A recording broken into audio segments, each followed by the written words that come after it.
তখন হারুত এবং মারুতের নিকট থেকে মানুষজন শিখল কিভাবে স্বামী এবং স্ত্রীর মধ্যে বিচ্ছেদ তৈরি করা যাবে। ওমা হুম বিদাররিনা বিহি মিন আহাদিন ইল্লা বিইজনিল্লাহ, তবে তাদের এই জাদুও কার্যকরী নয় যদি আল্লাহ না চান। জাদুও কার্যকরী নয় যদি আল্লাহ না চান। ওয়ায়াতাআল্লামুনা মা ইয়াদুররুহুম ওয়া লা ইয়ানফাউহুম, তারা আরও শিখল যা তাদের ক্ষতি করবে, যা তাদের উপকার করবে। ওয়ালাকাদ আলিমু, আর তারা জানে, তারা এটি জেনেছে। এটি হচ্ছে লেখক, এই অংশটুকু লেখক তুলে দিয়েছে। আর তারা জেনেছে লামান ইশতারাহু মা লাহু ফিল আখিরাতি মিন খালাক, যারা জাদু শিখেছে তাদের জন্য পরকালে কিছু নাই। ওয়ালা বি'সা মা শারাউ, আর কত নিকৃষ্ট ক্রয় বিক্রয় এটি, যেটি তারা সম্পূর্ণ করেছে। লাউ কানু ইয়ালামুন, যদি তারা জানত। এই হলো শাব্দিক অনুবাদ। এই শাব্দিক অনুবাদের সংক্ষিপ্ত ব্যাখ্যা হচ্ছে যে আল্লাহ সুবহানাহু তাআলা বহু পূর্বে মানব জাতিকে পরীক্ষা করার জন্য বাবেল বা ইরাকের বাগদাদ, আজকের বাগদাদকে আরবিতে বাবেল বলা হয়, সেখানে দুইজন ফেরেশতা অবতীর্ণ করিয়েছিলেন, যারা মানুষকে শর্ত সাপেক্ষে জাদুবিদ্যা শিখিয়েছিল, যে সেই জাদুবিদ্যা দ্বারা তারা অকল্যাণকর কিছু করবে না, এবং এটি কুফরি এবং ফিতনা। তারপরেও তারা সেটি শিখে এবং সেই জাদুবিদ্যার গভীরে চলে যায় এবং জাদু চর্চার শীর্ষস্থানে পৌঁছে যায় বাবেল নগরী। জাদু চর্চার শীর্ষস্থানে পৌঁছে যায়। সুলাইমান আলাইহিস সালাতু ওয়াস সালাম তার শাসন আমলে দেখলেন যে এই জাদুবিদ্যার চর্চার, অতিরিক্ত চর্চার কারণে ফিতনা ফাসাদ ছড়িয়ে পড়ছে সমাজে। অবৈধ এবং পরকীয়া সম্পর্কের মূল ভিত্তি হয়ে দাঁড়িয়েছে জাদু, বা আরও অসংখ্য ফিতনা ফাসাদ।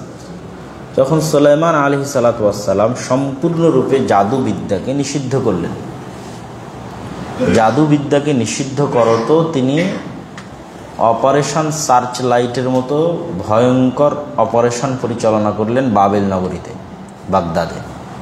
এবং এমন কোনো বাড়িতে সুলাইমান আলাইহিস সালাতু ওয়াস সালামের সেনাবাহিনী প্রবেশ করলো না যেই বাড়িতে জাদুবিদ্যার কোনো বই, কোনো কিছু ছিল।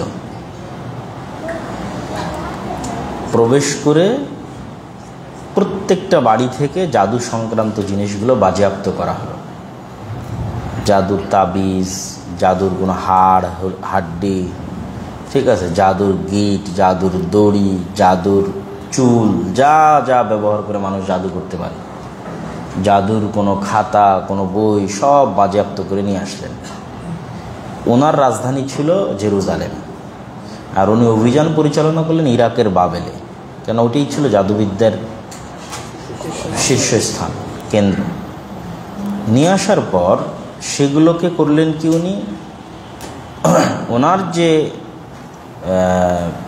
ওনার যে আল্লাহ সুবহানাহু ওয়া তাআলার পক্ষ থেকে মুজিজাওয়ালা চেয়ার ছিল, সে মুজিজাওয়ালা চেয়ারের নিচে পুঁতে দিলেন,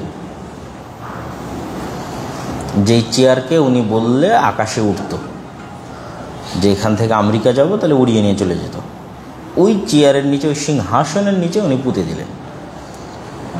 তো সুলাইমান আলাইহিস সালাতু ওয়াস সালামের দাপট যেহেতু খুবই ভয়ঙ্কর ছিল, খুবই প্রভাব ছিল, জিন এবং শয়তানেরা পর্যন্ত ভয় করত, তো তারা তার ওই চেয়ারের ধারে কাছে যাওয়ার সাহস কখনো কোনো দিন করেনি, যে সেখান থেকে তারা আবার জাদু বিদ্যার বই পুস্তক চুরি করবে, চুরি করে আবার মানুষজনকে শিখাবে, এই সাহস তারা করেনি। তো সুলাইমান আলাইহিস সালাতু ওয়াস সালাম যখন মারা গেলেন, তখন শয়তানদের জন্য এটি একটি সুবর্ণ সুযোগ তৈরি হলো যে তারা মানুষকে বিভ্রান্ত করবে। মানুষকে বিভ্রান্ত করার জন্য তারা শয়তান মানুষের রূপ ধারণ করে মানুষকে একত্রিত করে বলতে লাগলো, এই দেখো তোমরা যে বলছো সুলাইমান এই করতে পারে, এই করতে পারে, এই করতে পারে, সুলাইমান কিছুই করতে পারে না, যা করতো সব জাদুর নামে করতো। বলে নাউজুবিল্লাহ। প্রমাণ কি? এই দেখো সুলাইমানের চেয়ারের নিচে সব জাদুর বই পুস্তক। এই জাদুর বই পুস্তক, জাদুর জিনিসপাতি এগুলো দিয়ে সে এগুলো করতো। চেয়ার আকাশে উড়াতো, তারপরে জিনকে কন্ট্রোলে রাখতো, ঠিক আছে, পশু পাখির সাথে কথা বলতো, পিঁপড়া মাকড়সার সাথে কথা বলতো, এগুলো সব সে করতো জাদু দিয়ে। তখন মানুষজন বিভ্রান্ত হয়ে গেল। এবং এখনও যারা জাদুবিদ্যা চর্চা করে তারা সুলাইমান আলাইহিস সালাতু ওয়াস সালামের নামে মিথ্যা অপবাদ দেয়। সেই মিথ্যা অপবাদ দূরীকরণে আল্লাহ কোরআনে বলছে, ওয়ামা কাফারা সুলাইমান ওয়ালাকিন্নাশ শায়াতিনা কাফারু। সুলাইমান কুফরি করেনি, মানে সুলাইমান কখনো জাদু শিখেনি এবং শিখায়নি। সুলাইমান যা করত তা ছিল আমি আল্লাহ আমার প্রদত্ত অলৌকিক ক্ষমতা, মুআজিজা, আর অন্য কিছু না। ওয়ালাকিন্নাশ শায়াতিনা কাফারু, মূলত কুফরি করেছে শয়তানেরা। ইউআল্লিমুনান নাসা সিহরা, তারাই মানুষকে জাদু শিখিয়েছে। তাহলে জাদুবিদ্যার হিস্ট্রি যদি কখনো লেখা হয় তাহলে এই আয়াত তার অন্যতম একটা অংশ হিসেবে থেকে যাবে। আমাদের সম্মানিত লেখক এই আয়াত থেকে একটা অংশ কেন তুলেছেন? যে অংশে বলা আছে যে যারা জাদু শিখলো তাদের জন্য পরকালে কিছুই নাই, এবং এটি তাদের জন্য সবচেয়ে নিকৃষ্ট ক্রয় বিক্রয় বা সবচেয়ে নিকৃষ্ট ব্যবসা। আপনারা সবাই জানেন যে পবিত্র কোরআনে পৃথিবীর প্রত্যেকটা কাজকে বিজনেস ডিল হিসেবে দেখা হয়েছে। এই কথাটা আল্লাহ সুবহানাহু ওয়া তাআলা বহু ক্ষেত্রে বহুবার বলেছে, ক্রয় বিক্রয়। জান্নাতের বিষয়ে যখন আল্লাহ বলেছে তখনও ক্রয় বিক্রয়, মানে আসলে এখানে প্রত্যেকটা যে কাজ হচ্ছে এটা একটা ডিল, এটা একটা ক্রয় বিক্রয়ের মতো একটা বিজনেস ডিল। তো জাদু এই শিখা এবং শিখানো এটা ওয়ান কাইন্ড অফ একটা বিজনেস ডিল, সেটা সম্পূর্ণ লস প্রজেক্ট, এটা আল্লাহ বলতে চাচ্ছেন। তথা পরকালে এটির কোনো রেজাল্ট থাকবে না, জিরো, সুতরাং এটা লস। তো আমরা এই দেখলাম সম্মানিত লেখক কর্তৃক প্রদত্ত প্রথম আয়াত। তারপরে দ্বিতীয় আয়াত উনি যেটি দিয়েছেন, ইউমিনুনা বিল জিবতি ওয়াত তাগুত, এই আয়াতটা এর আগেও আমাদের এখানে গেছে, এবং এই আয়াতের সাথে আমাদের অধ্যায়ের সম্পর্কটা কি? এই আয়াতের সাথে আমাদের অধ্যায়ের সম্পর্ক হচ্ছে এখানে জিবত দ্বারা উদ্দেশ্য জাদু, আর তাগুত দ্বারা উদ্দেশ্য হচ্ছে শয়তান।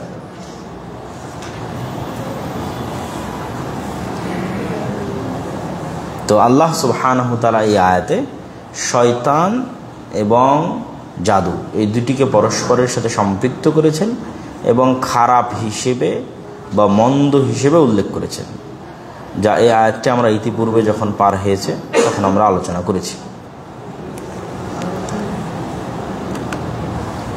ক্বালা ওমর রাদিয়াল্লাহু তাআলা আনহু বলেন, আল জিবতু আস-সিহর, জিবত মূলত জাদু, ওয়াত তাগুত আশ-শাইতান, তাগুত মূলত শয়তান।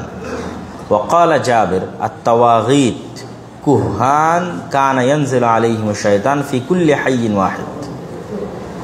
জাবির রাদিয়াল্লাহু তাআলা আনহু থেকে বর্ণিত, তিনি বলেন যে তাগুত হচ্ছে মূলত গণক, তাগুত হচ্ছে গণকী, যাদের উপর শয়তান অবতীর্ণ হয় ভবিষ্যৎবাণী শিখিয়ে দেওয়ার জন্য।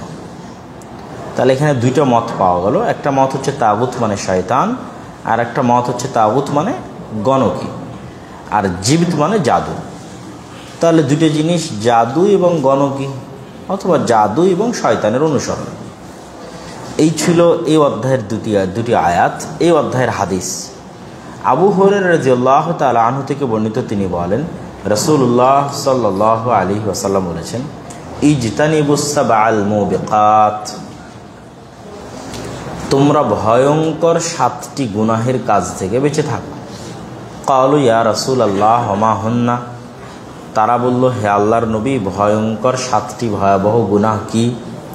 ক্বালা, রাসূলুল্লাহ সাল্লাল্লাহু আলাইহি সাল্লাম বললেন, আশ-শিরকু বিল্লাহ, আল্লাহর সাথে কাউকে শরীক করা, ওয়াস-সিহর, জাদু বিদ্যা শিখা, ওয়া কাতলুল্লাতী হাররামাল্লাহু ইল্লা বিল হক, আর আল্লাহ সুবহানাহু তাআলার প্রদত্ত অধিকার ব্যতীত নিরপরাধ কোনো মানুষকে হত্যা করা।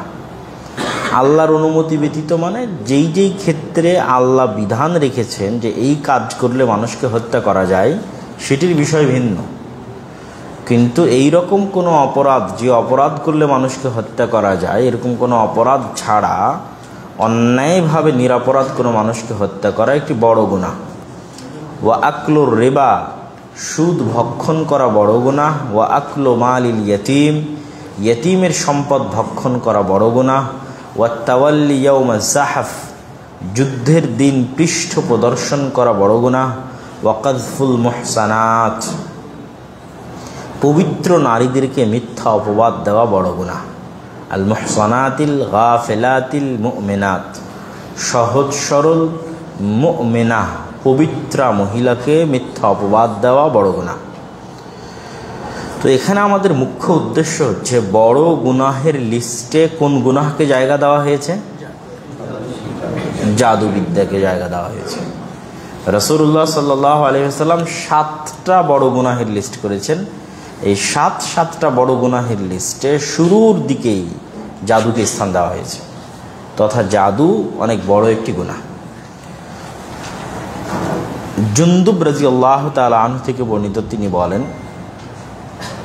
রাসূলুল্লাহ সাল্লাল্লাহু আলাইহি ওয়াসাল্লাম বলেছেন, হাদ্দুস সাহির যরবাতুম বিসাইফ, জাদুকরের জন্য শাস্তি হচ্ছে, হদ হচ্ছে হত্যা করা, তরবারি দিয়ে গর্দান উড়িয়ে দেওয়া। এটা হচ্ছে জাদুকরের জন্য ইসলামী শরিয়া প্রদত্ত আইন, শাস্তি। সহিহ বুখারীতে ওমর রাদিয়াল্লাহু তাআলা আনহুর একটি চিঠি, যা তিনি বিভিন্ন প্রদেশের গভর্নরদের উদ্দেশ্যে লিখেছিলেন, আনিকতুলু কুল্লা সাহিরিন ওয়া সাহিরাতিন, তোমরা প্রত্যেক জাদুকর আর জাদুকর্ণীকে হত্যা করো। ওমর রাদিয়াল্লাহু তাআলা আনহু প্রত্যেক প্রদেশের গভর্নরকে আদেশ জারি করেছিলেন, ফরমান জারি করেছিলেন যে তোমার প্রদেশে, তোমার দেশে যত জাদুকর এবং জাদুকর্ণী আছে সবকে ধরে কি করো? হত্যা করো। এবং এই হাদিসের বর্ণনাকারী বলছেন যে ওমর রাদিয়াল্লাহু তাআলা আনহুর এই আদেশ আমাদের নিকটে পৌঁছার পর আমরা 3জন জাদুকরকে হত্যা করেছি। 3জন জাদুকরকে হত্যা করেছি। তথা উনি কেন এটি উল্লেখ করছেন? উনি দেখাচ্ছেন যে আমরা এটা বাস্তবায়নও করেছি। মানে শুধু আল্লাহর নবীর হাদিস যে জাদুকরকে হত্যা করতে হবে না, খোলাফায়ে রাশিদিনের আদেশ জাদুকরকে হত্যা করতে হবে, শুধু খোলাফায়ে রাশিদিনের আদেশ না, সাহাবীরা বাস্তবায়ন করেছে তার প্রমাণ। তাহলে 3টে জিনিস দ্বারা এই জিনিসটাকে শক্তিশালী করা হয়েছে। আল্লাহর নবীর আদেশ জাদুকরকে হত্যা করতে হবে, খোলাফায়ে রাশিদিনের ফরমান, রাষ্ট্রীয় আইন জাদুকরদের হত্যা করো, সাহাবীদের নিজে হাতে বাস্তবায়ন যে জাদুকরকে তারা হত্যা করেছে। সুতরাং এখানে কোনো সন্দেহের অবকাশ নাই, জাদুকরকে কি করতে হবে? হত্যা করতে হবে। এবং সর্বশেষ যে এই অধ্যায়ের যে হাদিসটি,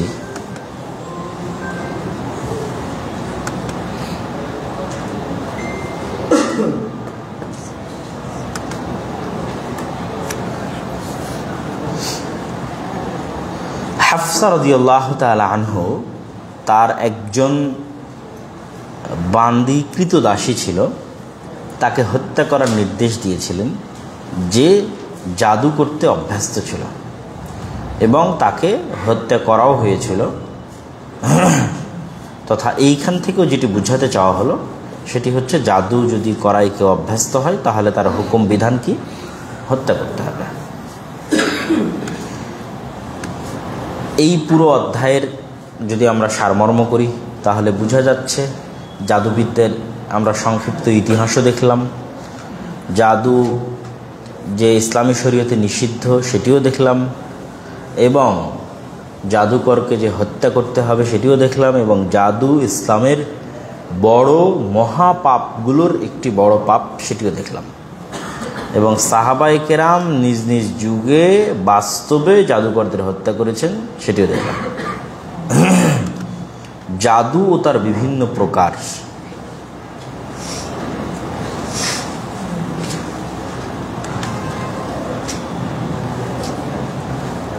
রাসূলুল্লাহ সাল্লাল্লাহু আলাইহি ওয়াসাল্লাম বলেন, ইন্নাল ইয়াফাতা ওয়াত তুরুকা ওয়াত তিয়ারাতা মিনাল জিবত। রাসূল সাল্লাল্লাহু আলাইহি ওয়াসাল্লাম বলছেন, ইয়াফা জাদু, তুরুক জাদু এবং তিয়ারাহ জাদু, প্রত্যেকটা আরবি শব্দ। আর এই প্রত্যেকটা আরবি শব্দের ব্যাখ্যা বইয়ের মধ্যেই দেওয়া আছে, সাহাবী এবং তাবিঈদের পক্ষ থেকে দেওয়া আছে। ক্বাল আউফ বলেন, আল ইয়াফা জাজরুত তায়র, আকাশে পাখি উড়ানোর মাধ্যমে ভাগ্য পরীক্ষা করা হচ্ছে ইয়াফা। ওয়া তারক কি আল খাত্তু ইয়াখুত্তু বিল আরজ, মাটিতে দাগ কাটার মাধ্যমে অথবা মাটিতে হস্ত পরিচালনার মাধ্যমে যে ভাগ্য পরীক্ষা করা হয় সেটির নাম তারক। ওয়া তেয়ারা কি কুলক্ষণ। তা আল্লাহর নবী বলছেন এই তিনটেই কি জাদুর অন্তর্ভুক্ত। কুলক্ষণও জাদুর অন্তর্ভুক্ত, পাখি উড়িয়ে ভাগ্য পরীক্ষা করাও জাদুর অন্তর্ভুক্ত, হস্ত পরিচালনা করে বা মাটিতে দাগ কেটে তারপর হাত রেখে ভাগ্য পরীক্ষা করাও কিসের অন্তর্ভুক্ত? জাদুর অন্তর্ভুক্ত।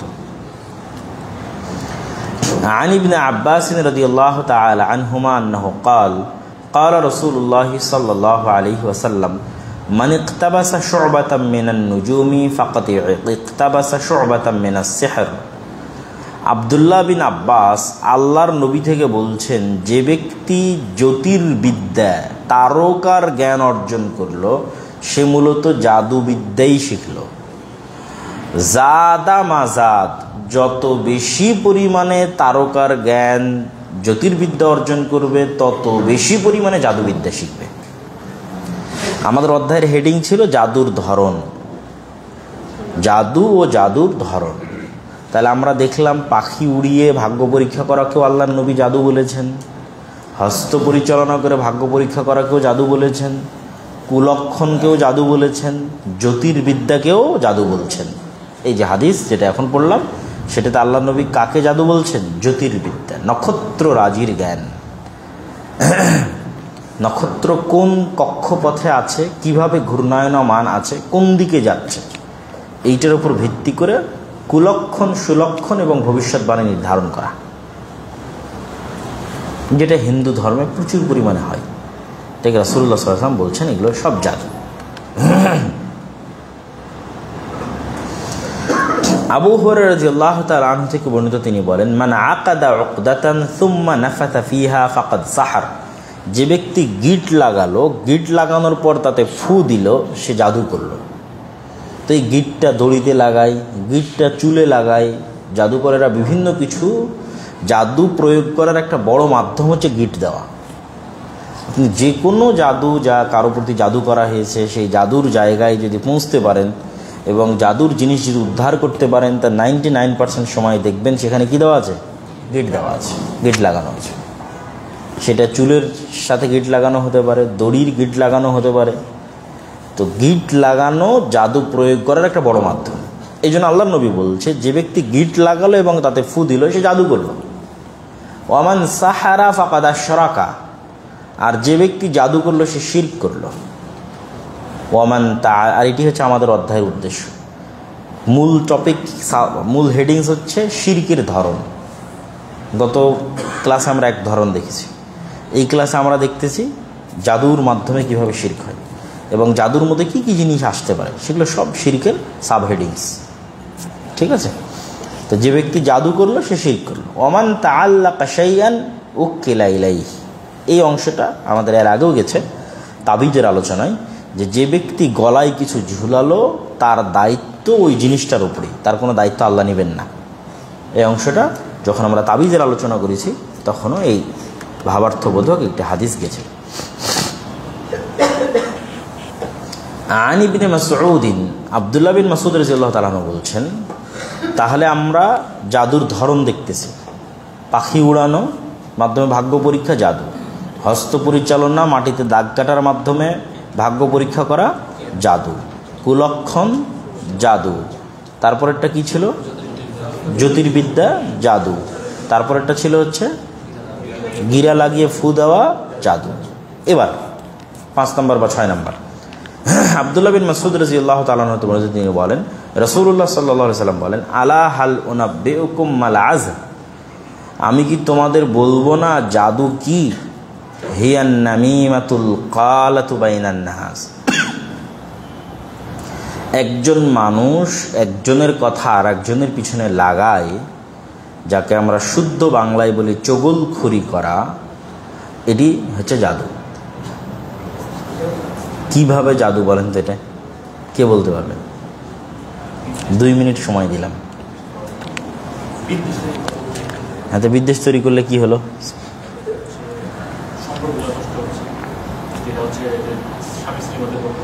চমৎকার, এটাই বলতে চাচ্ছিলাম। জাদুর একটা বড় কাজ, বড় পারপাস হচ্ছে বিচ্ছেদ তৈরি করা, শত্রুতা তৈরি করা। বিশেষ করে আমরা কোরআনের আয়াতের মধ্যে দেখলাম যে স্বামী স্ত্রীর মধ্যে বিচ্ছেদ তৈরি করা। যখন কেউ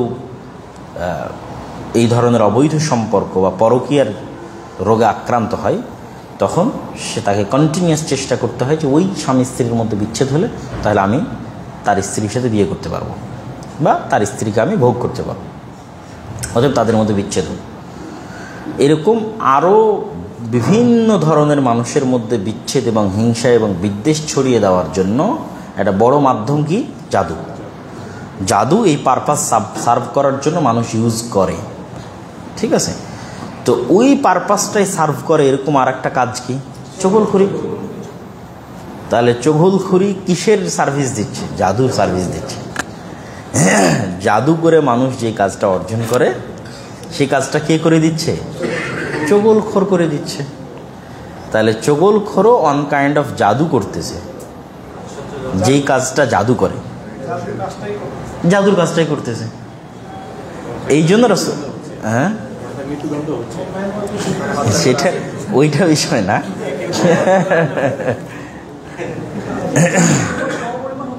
জি, গুনাহ সমপরিমাণ নয়, তবে চগলখড়ি কাজটা যে খারাপ, নিকৃষ্ট, তার প্রমাণে আমরা এই পয়েন্টটা ব্যবহার করতে পারবো, ঠিক আছে? এইটাকেও সরাসরি শিরক বলা যাবে না, এইটা জাস্ট এতটুকুই বলা যাবে যে এই কাজটা একটা খারাপ কাজ, জঘন্য কাজ। কেননা এই কাজটা একটা হারাম কাজের যে লক্ষ্য উদ্দেশ্য, সেই লক্ষ্য উদ্দেশ্য পূরণ করতে এই কাজটিও ব্যবহার হচ্ছে। এই কাজটা ওই কাজটা করে দিচ্ছে।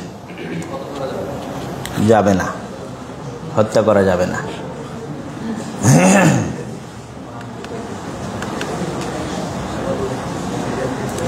عن ابن عمر رضي الله تعالى عنهما أن رسول الله صلى الله عليه وسلم إن من البيان لسحرا, কিছু কিছু বক্তব্য আছে যা জাদু। তো তার মানে কি বক্তব্য হারাম? বিষয়টা এমন নয়, তবে জাদুর মাধ্যমে মানুষকে যেমন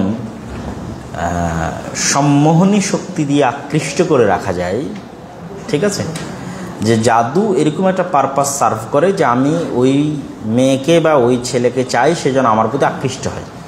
এই কাজের জন্য মানুষ জাদুকে ব্যবহার করে। যেমন বিচ্ছেদের জন্য ব্যবহার করে, তেমন ভালোবাসা তৈরির জন্য ব্যবহার করে, আকৃষ্ট করার জন্য ব্যবহার করে। তাহলে জাদুটা আর এক মানুষকে আকৃষ্ট করার জন্য ব্যবহার হচ্ছে। কিন্তু ওই রকমই একটা জিনিস পৃথিবীতে আছে, কথার জাদু।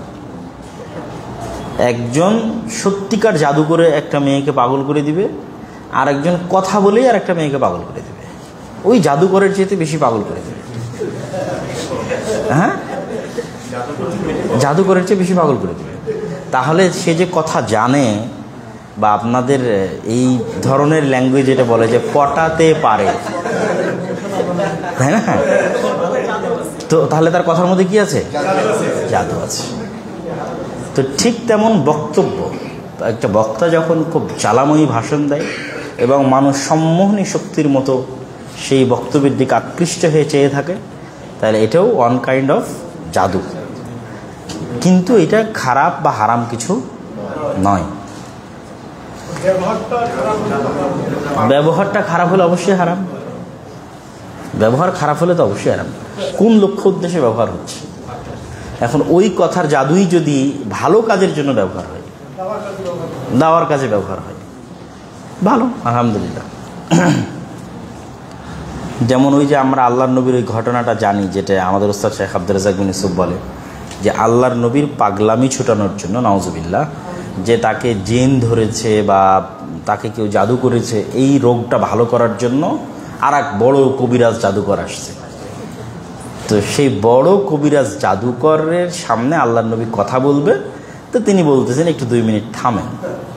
ইন্নাল হামদালিল্লাহ নাহমাদুহু ওয়া নাস্তাঈনুহু ওয়া নাস্তাগফিরুহু ওয়া নাউযু বিল্লাহি মিন শুরুরি আনফুসিনা ওয়া মিন সাইয়্যাতি আমালিনা মান ইয়াহদিহিল্লাহু ফালা মুদিল্লা লাহু ওয়া মান ইউদ্লিলহু ফালা হাদিয়া লাহু আশহাদু আল লা ইলাহা ইল্লাল্লাহু ওয়াহদাহু লা শারীকা লাহু ওয়া আশহাদু আন্না মুহাম্মাদান আবদুহু ওয়া রাসূলুহু। তো আসলে এই ধরনের শব্দের সাথে মক্কার মানুষরা কেন পরিচিত নয়? এই ধরনের শব্দ তো একমাত্র নবীদের কাছ ছাড়া জানা সম্ভব নয়।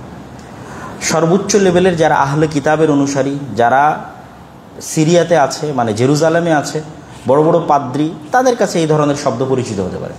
এখানে তো কোনোদিন নবী আসেনি, ফলত এই অঞ্চলের মানুষের কাছে এই ধরনের শব্দ পরিচিত নয়।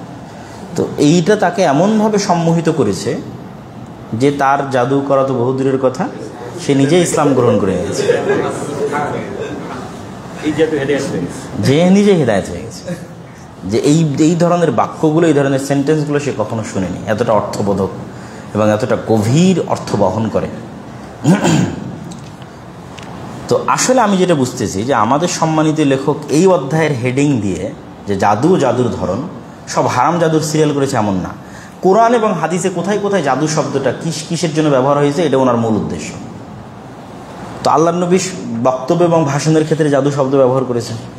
তারপর হচ্ছে তার আগে আরেকটা গেল চগলখুরির জন্য জাদু শব্দ ব্যবহার করেছে। তো উনি জাদু শব্দটা ইউজ হয়েছে এরকম প্রত্যেকটা জিনিসকে এই অধ্যায়ের মধ্যে অন্তর্ভুক্ত করেছেন।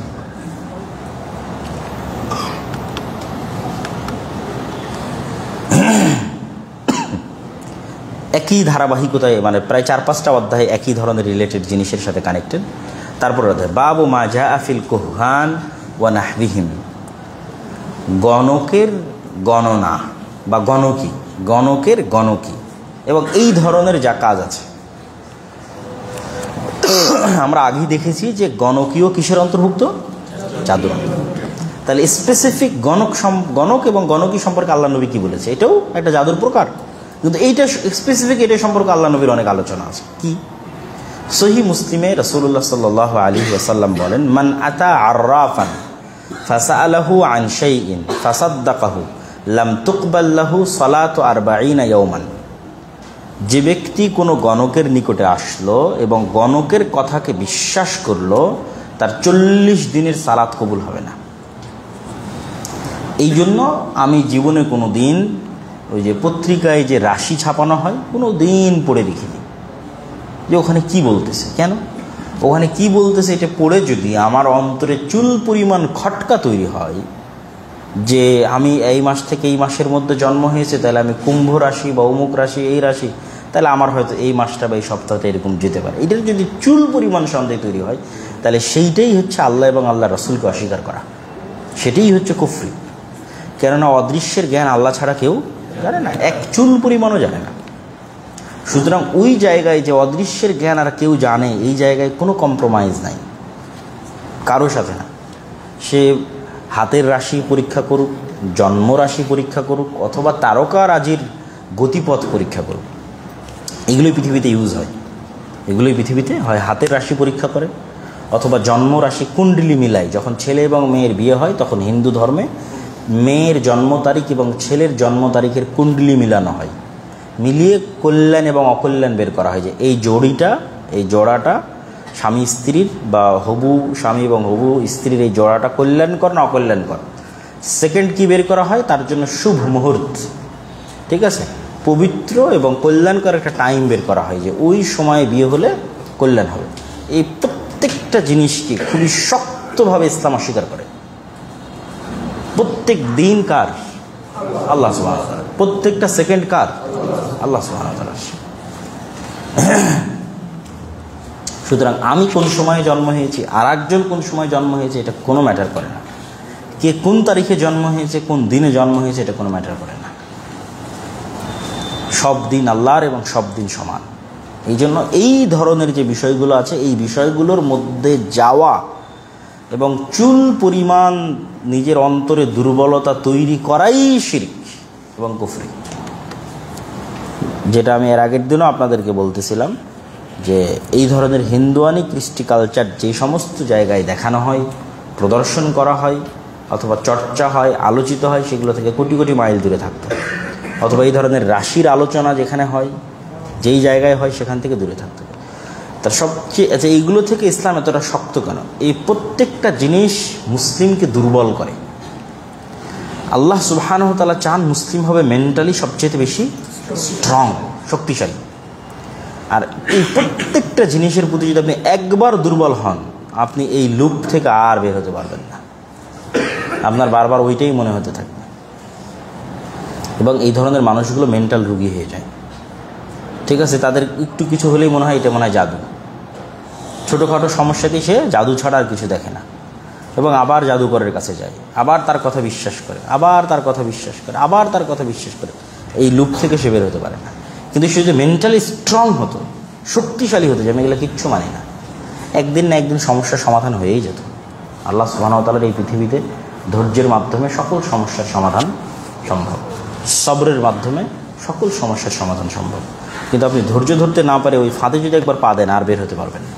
এই জন্য খুবই সাবধান। এবং আমাদের এই আধুনিক বিজ্ঞানের যুগে, প্রযুক্তির যুগে, যে যুগকে বলা হচ্ছে জেনজির যুগ, এই যুগেও কী পরিমাণ মানুষ কুসংস্কারাচ্ছন্ন হতে পারে, তা আপনি ওই কী বলার নাম, যমুনা ফিউচার পার্কেও যদি যান, বসুন্ধরা শপিং সেন্টারেও যদি যান, সেখানেও দেখবেন যে এই সমস্ত গণকদের চেম্বার আছে।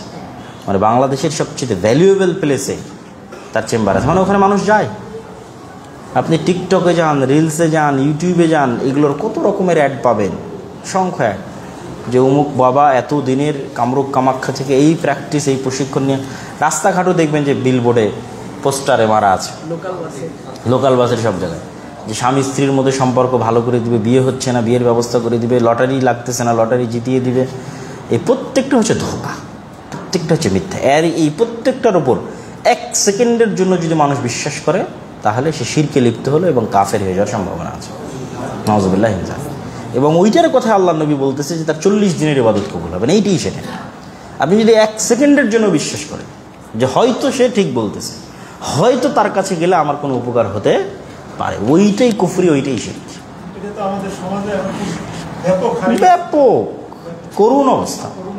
জি, এই জন্য তো তাওহীদের শিক্ষা লাগবে। এটাই তো আমি আশ্চর্য যে আধুনিক যুগে এসে এটা কেমনে মানুষ এইটার মধ্যে এভাবে যায়। আন আবি হুরায়রা রাদিয়াল্লাহু তাআলা আনহু, দ্বিতীয় হাদিস। আবু হুরায়রা রাদিয়াল্লাহু তাআলা বর্ণিত, তিনি বলেন রাসূলুল্লাহ সাল্লাল্লাহু আলাইহি ওয়াসাল্লাম বলেছেন, মান আতা কাহিনান ফাসাদ্দাকাহু বিমা ইয়াকুল ফাকাদ কাফারা বিমা আনজালা আলা মুহাম্মাদিন সাল্লাল্লাহু আলাইহি ওয়াসাল্লাম। যে ব্যক্তি কোনো গণকের নিকট গমন করল, গমন করা মানে পায়ে হেঁটে যেতে হবে এটা নয়, আপনি ওই পড়ে বিশ্বাস করলেন সেটাও গমন করা, আপনি ফোনে কন্ট্যাক্ট করলেন সেটাও গমন করা। তো যে ব্যক্তি এই ধরনের কোনো গণকের কাছে গমন করলো, ফাসাদ্দাকাহু, এবং তাকে সত্যায়ন করলো, মানে অন্তর দিয়ে চুল পরিমাণ হলো বিশ্বাস করলো, ফাকাদ কাফারা বিমা আনজালা আলা মুহাম্মাদিন সাল্লাল্লাহু আলাইহি ওয়াসাল্লাম, তাহলে সে নবী মুহাম্মদ সাল্লাল্লাহু আলাইহি ওয়াসাল্লামের উপর যা অবতীর্ণ হয়েছে তার কুফরি করলো, কাফের হয়ে গেল।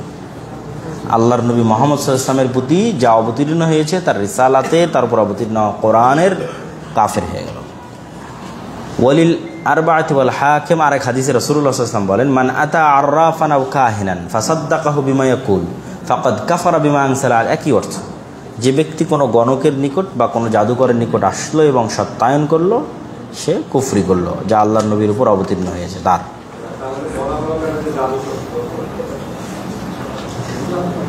শোনেন, এটার উত্তর দিচ্ছি। সত্য কিন্তু শিখা এবং শিখানো নিষিদ্ধ, এটা জানার পরেও নিষিদ্ধ। প্রত্যেক সত্য জিনিস আমাকে এবং আপনাকে শিখতে হবে এবং শিখাতে হবে, এটাও বিধান নয়। ঠিক আছে, যে এই জিনিসটা সত্য, এই জন্যই আমাকে এটা শিখতে হবে এবং এটা শেখাতে হবে, এরকম কোনো লজিক নাই যে এইটা করতেই হবে। আল্লাহ সুবহানাহু তাআলা সেটিকে নিষিদ্ধ করে দিয়েছেন মানব জাতির কল্যাণের জন্য, হারাম করে দিয়েছেন মানব জাতিকে ফিতনা এবং ফাসাদ থেকে রক্ষা করার জন্য, যে এই বিদ্যা যদি মানুষ শিখে এবং এই বিদ্যা যদি মানুষ শিখায় তাহলে সমাজে কি ছড়িয়ে পড়বে? ফিতনা ফাসাদ ছড়িয়ে পড়বে। স্বামী স্ত্রীর মধ্যে প্রত্যেক দিন তালাক হবে, ঠিক আছে, এবং প্রত্যেক দিন বিচ্ছেদ হবে। সবাই শিখবে, সবাই প্রয়োগ করবে, সমাজ ব্যবস্থা ভেঙে পড়বে, ঠিক আছে। প্রত্যেকটা কাজে মানুষ ওই জিনিসটাকে কাজে লাগানোর চেষ্টা করবে। আরেকটা উদ্দেশ্য এটা সত্য, এইভাবে কাউকে করছে যাবে, এখন ওষুধ চিকিৎসা ভালো হচ্ছে না, তাহলে শেষ পর্যন্ত ওইভাবে এটাকে আমার দেওয়া এটা শেষ করতে হবে। কারণ আমি সত্যি বলে এটা চাইলাম, যেহেতু এটা রোগ না, তাহলে আল্লাহ তো সত্যি শিক্ষা দিয়েছেন, আল্লাহ যে শিক্ষা দিয়েছেন সেটা প্রয়োগ করে এটা দূরে। আপনার কথাটাও চমৎকার। আমাদের নবী মোহাম্মদ সাল্লাল্লাহু আলাইহি ওয়াসাল্লামের উপরেই জাদু করা হয়েছে, সুতরাং এটা অস্বীকার করার কিছু নাই। আল্লাহর নবী নিজে বলতেছেন যে আমি জাদু দ্বারা আক্রান্ত হয়েছি। কিন্তু ওই যে আলোচনা আপনি করছেন যে কেউ যদি জাদু দ্বারা আক্রান্ত হয় সেক্ষেত্রে তার করণীয় কি, এটারও একটা অধ্যায় এর পরই আসতেছে। তো ঠিক আছে, ওইটা একটা পয়েন্ট, যে মানুষ যদি মনে করে জাদু মিথ্যা তাহলে তো সে কখনোই জাদু থেকে বাঁচার কোনো রাস্তা অবলম্বন করবে না। তো এই জন্য জাদু হয়, জাদু মানুষ করে, জাদু বাস্তবে প্রয়োগ হয়, এই জিনিসটাও জানা থাকতে হবে, যেন যদি সে সত্যি জাদুতে আক্রান্ত হয় তাহলে সে যেন জাদু থেকে বের হয়ে আসার যে রাস্তা সেটাও অবলম্বন করতে পারে।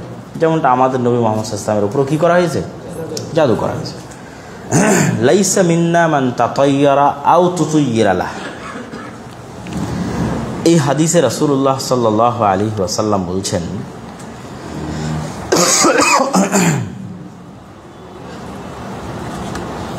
যে আমার দলের অন্তর্ভুক্ত নয় যে ব্যক্তি পাখি উড়ানোর মাধ্যমে ভাগ্য পরীক্ষা করলো এবং যার জন্য করা হলো। আমার দলের অন্তর্ভুক্ত নয় দুই ধরনের মানুষ, যে পাখি উড়িয়ে ভাগ্য পরীক্ষা করলো এবং যার জন্য করা হলো, মানে যে নিতে গেছে সেও এবং যে করছে সেও। আমার উম্মতের বা আমার দলের অন্তর্ভুক্ত নয় তাকাহানা আও তুকুহিনালা, যে ব্যক্তি গণকি করলো অথবা যে যার জন্য গণকি করা হলো, তথা যে গণকি শিখে গণকি করতেছে এবং যে ওই ব্যক্তির সার্ভিস নিতে গেছে, এরা কেউই আমার উম্মতের অন্তর্ভুক্ত নয়। আও সাহারা আও সুহিরালাহ, যে ব্যক্তি জাদু করা হলো এবং যে ব্যক্তি জাদু করলো এবং যে ব্যক্তি জাদু শিখলো, তারা কেউই আমার উম্মতের অন্তর্ভুক্ত নয়, শিখলো এবং শিখালো। ওয়ামান আতা কাহিনান ফাসাদ্দাকাহু বিমা ইয়াকুল ফাকাদ কাফারা বিমা আনজালা আলা মুহাম্মাদিন সাল্লাল্লাহু আলাইহি ওয়াসাল্লাম, আর যে ব্যক্তি কোনো গণকের নিকটে আসলো সে কুফরি করলো যা মুহাম্মদ সাল্লাল্লাহু আলাইহি ওয়াসাল্লামের প্রতি অবতীর্ণ হয়েছে। এবং এই হাদিসের পরের যে হাদিস, সেটাতে এই হাদিসটা আরও স্পষ্ট হবে, হাদিসের ব্যাখ্যাটা এর পরের অধ্যায়ে গিয়ে, সেটি হচ্ছে ইমাম বাগাবী রাহিমাহুল্লাহ বলছেন, আল আররাফ আল্লাযী ইয়াদঈ মারিফাতাল উমুর বিমুকদ্দামাতিন ইস্তাদিল্লু বিহা আলাল মাসরুক ওয়া মাকানিদ দাল্লাহ। ইমাম বাগাবী কি বলছেন যে আররাফ হচ্ছে, আরবি শব্দ উপরের হাদিসে গেছে, যে আররাফ হচ্ছে যে এমন কিছু জ্ঞানকে প্রয়োগ করে চুরি হওয়া জিনিস কোথায় আছে সেটি বের করে নিয়ে আসতে পারবে।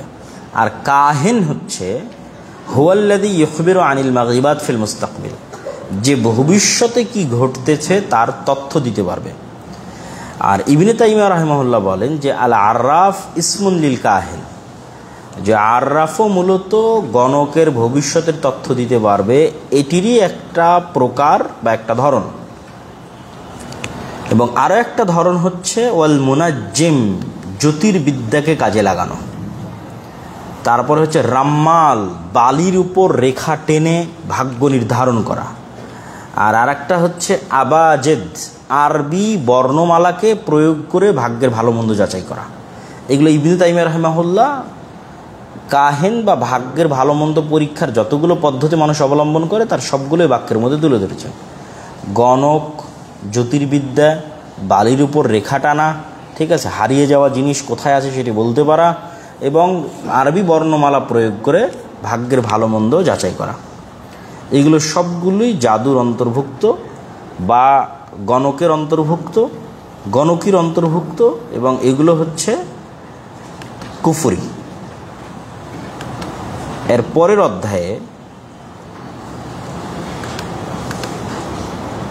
আমাদের এই অধ্যায়েরই একটা জিনিস স্পষ্ট হবে, সেটা হচ্ছে বাবু মা জাআ ফি নুসরাহ।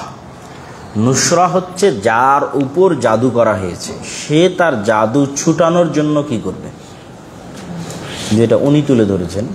তো এই অধ্যায়ের মূল আলোচ্য বিষয় হচ্ছে, কোনো ব্যক্তি যদি বুঝে যে আমার উপর জাদু করা হয়েছে, সেক্ষেত্রে কি সেই জাদুকে রহিত করার জন্য সে পুনরায় জাদুর আশ্রয় নিতে পারবে? এটি হলো মূল আলোচ্য বিষয়। আমরা দেখব দলিল সহ। সারমর্ম কথা হচ্ছে, যার উপর জাদু করা হয়েছে এবং যে বুঝবে যে আমি জাদু দ্বারা আক্রান্ত হয়েছি, সেও ওই জাদু থেকে বের হওয়ার জন্য জাদুর আশ্রয় নিতে পারবে না। এটি হলো মূল কথা।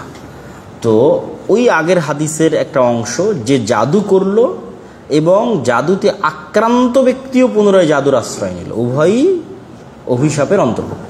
এবং যেখানে আমি বলেছি যে জাদু শিখলো বা শিখালো, সেখানে আর একটা অর্থ এটা হতে পারে যে যে নিজে জাদু করলো এবং জাদুতে আক্রান্ত ব্যক্তি জাদু থেকে বাঁচার জন্য পুনরায় জাদুর আশ্রয় নিল, উভয়ই অভিশপ্ত বা আমার উম্মতের অন্তর্ভুক্ত নয়।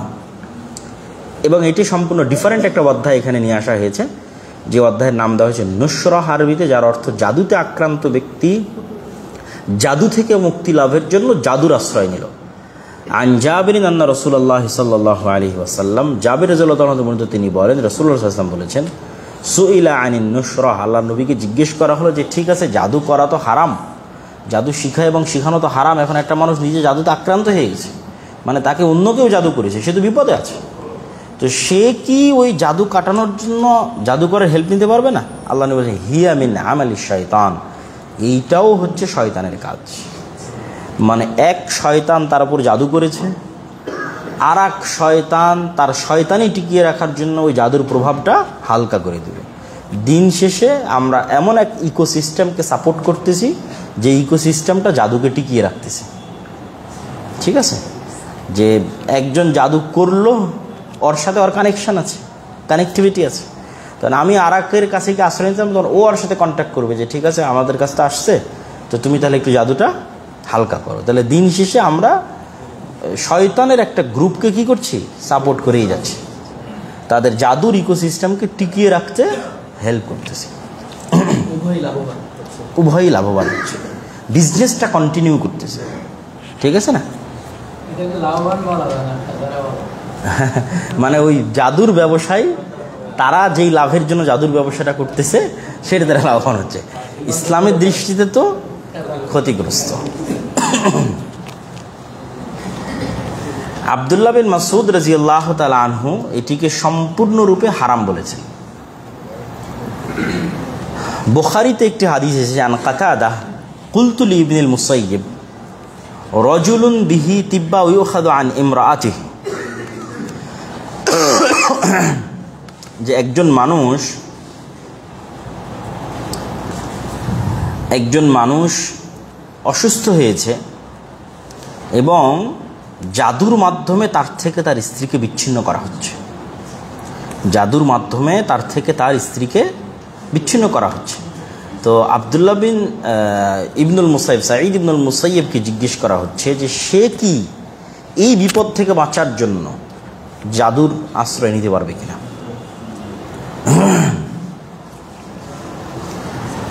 তো এটির উত্তরে তিনি যে উত্তর দিচ্ছেন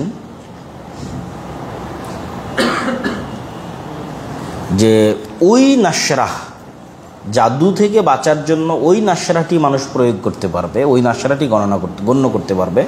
এটা ইবনুল কাইয়িম রাহিমাহুল্লাহ ব্যাখ্যা করেছেন, নিচে আসতেছে এরপরই, যেটি কোরআন এবং হাদিস দ্বারা জাদু থেকে বাঁচার জন্য যে রাস্তা বলা আছে, কোরআন এবং হাদিস দ্বারা জাদু থেকে বাঁচার জন্য যে রাস্তা বলা আছে, ওই রাস্তার মাধ্যমে যদি নাশরাহ করে, মানে জাদু থেকে বাঁচতে চায় বা জাদুকে বিচ্ছিন্ন করতে চায়, তাহলে করতে পারে। কল্যাণের জন্য কল্যাণের রাস্তায়, কল্যাণের আশায় কল্যাণের রাস্তায়। তো কল্যাণের আশায় কল্যাণের রাস্তায়, কল্যাণের আশায় কি? যে যেই পথ পদ্ধতি কোরআন এবং হাদিসে শিখিয়ে দেওয়া আছে কি থেকে বাঁচার জন্য, জাদু থেকে বাঁচার জন্য। এটা এরপরেই আসতেছে।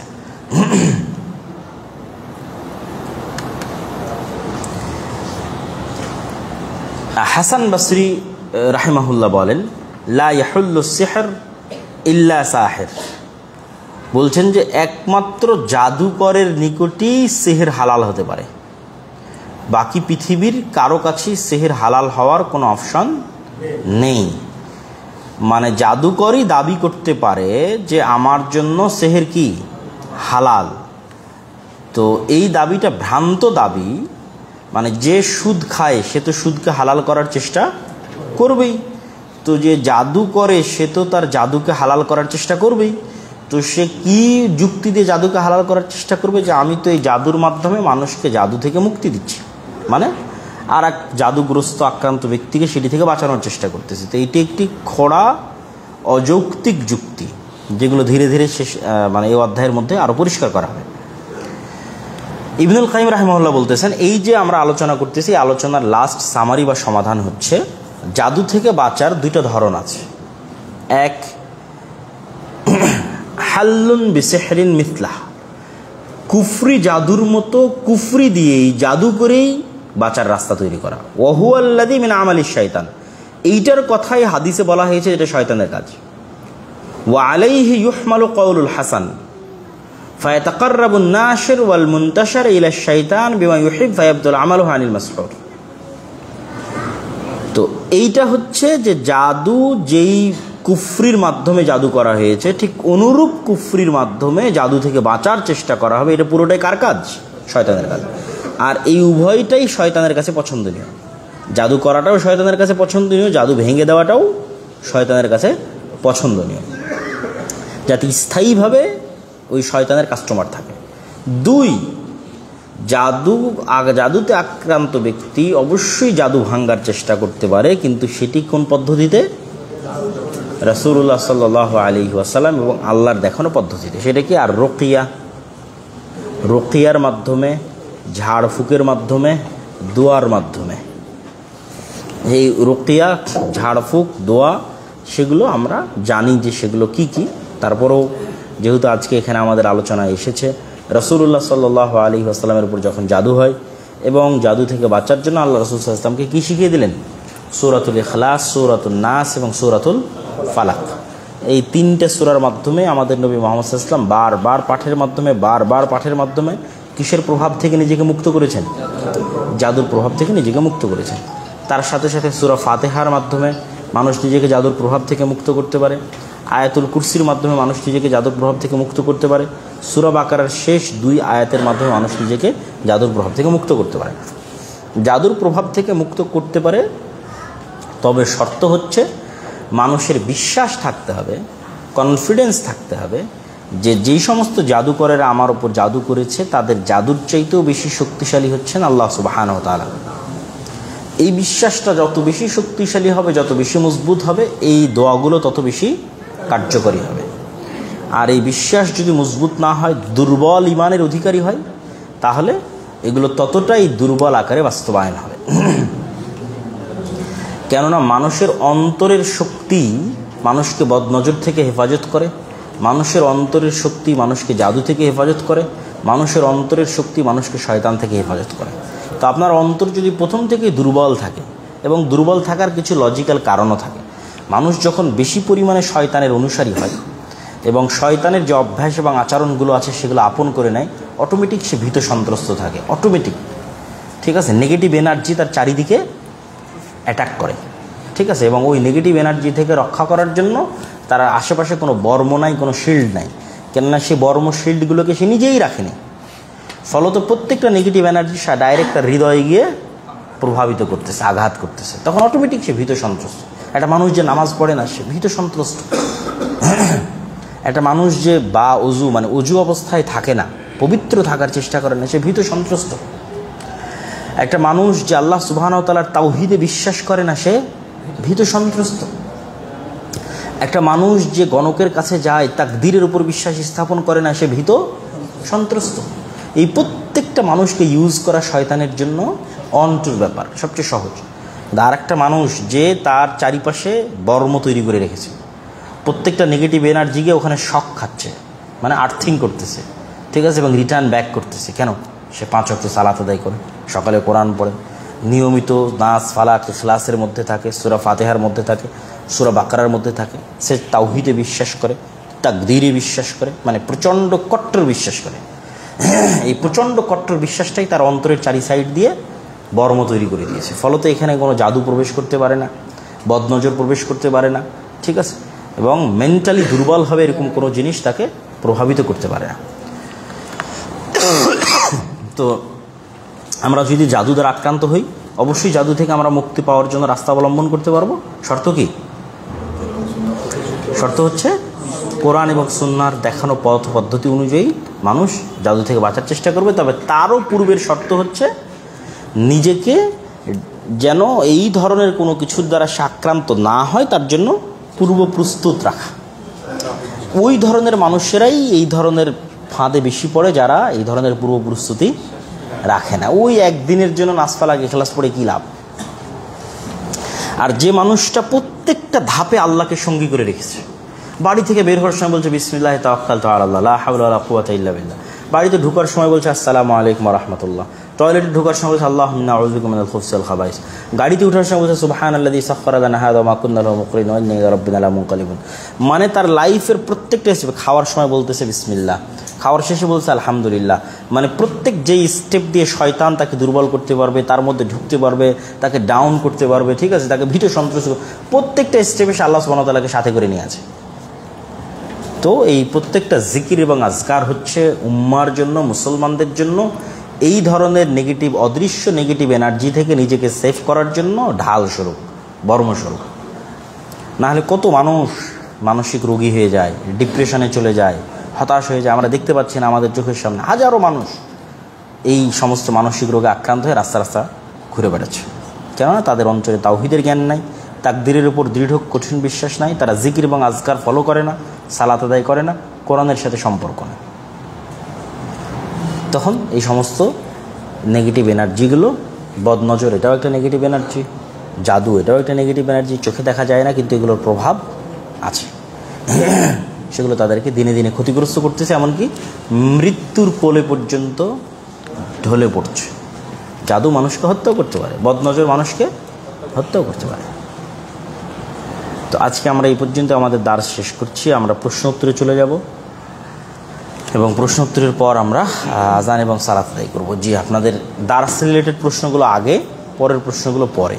তাকদীর কিভাবে, মানে বদনজর কিভাবে তাকদীরকে ভেঙে দিতে হবে? আল্লাহ সুবহানাহু ওয়া তাআলা তাকদীরকে 2 ভাগে ভাগ করেছে। যে কিছু তাকদীর যা নির্ধারিত এবং অপরিবর্তনীয়, আর কিছু তাকদীর নির্ধারিত কিন্তু দোয়ার মাধ্যমে অথবা আর অন্য কোনো মাধ্যমে পরিবর্তন হয়ে যেতে পারে। তো এই বিষয়টা আমাদের মনে রাখতে হবে। আর তাকদীরের সারমর্মটা হচ্ছে তাকদীর আল্লাহ সুবহানাহু ওয়া তাআলার নলেজ বা জ্ঞান। সুতরাং উনি জানেন অবশ্যই যে এখানে দোয়া কার্যকরী হবে না হবে না, এখানে বদনজর কার্যকরী হবে না হবে না, তিনি আগেই থেকেই জানেন, কিন্তু তারপরেও অপশন থাকে মানুষের জন্য। আব্দুল হাকিম, জি, তারপরে